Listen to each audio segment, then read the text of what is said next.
पहलगाम हल्ल्यामध्ये पाकिस्तानच्या कटाचे एनआयएला पुरावे मिळालेत अशी माहिती सूत्रांकडून मिळते। एनआयएच्या अहवालामध्ये पाक विरोधामध्ये पुरावे मिळाल्याचा उल्लेख आहे। पहलगाम दहशतवादी हल्ल्याचा प्राथमिक तपास अहवाल एनआयएकडून तयार करण्यात आलेला आहे। बेताब व्हॅलीमध्ये दहशतवाद्यांनी शस्त्र लपवल्याचं देखील तपासामध्ये उघड झालंय। आयएसआय आणि लष्कर ए तोयबाच्या कटाचे पुरावे सापडलेत अशी माहिती सूत्रांकडून मिळते।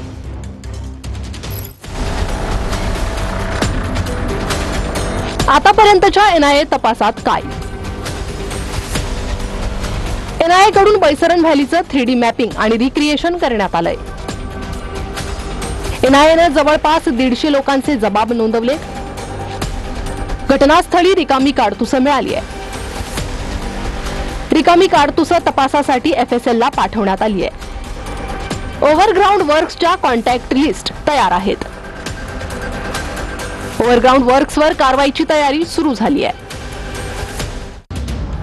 पहलगाम हल्ल्यात पाक दहशतवादी संघटना लष्कर, आयएसआय आणि पाक आर्मीच्या षडयंत्राचे पुरावे सापडल्याची माहिती सूत्रांनी दिली आहे।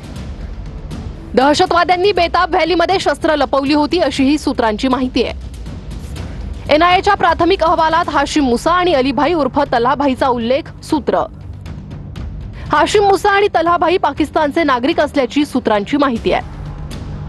एनआयएच्या प्राथमिक अहवालात पीओकेचा उल्लेख करण्यात आल्याची देखील माहिती सूत्र देत आहेत। दहशतवादी पीओकेमध्ये आपल्या हँडलर सोबत संपर्कात होते। पाकिस्तानमधून दहशतवाद्यांना दिशानिर्देश देण्यात येत होते। आयएसआयच्या इशाऱ्यावरून लष्कराच्या हेडक्वार्टरमध्ये षडयंत्र रचण्यात आलं अशी माहिती सूत्रांनी दिली आहे।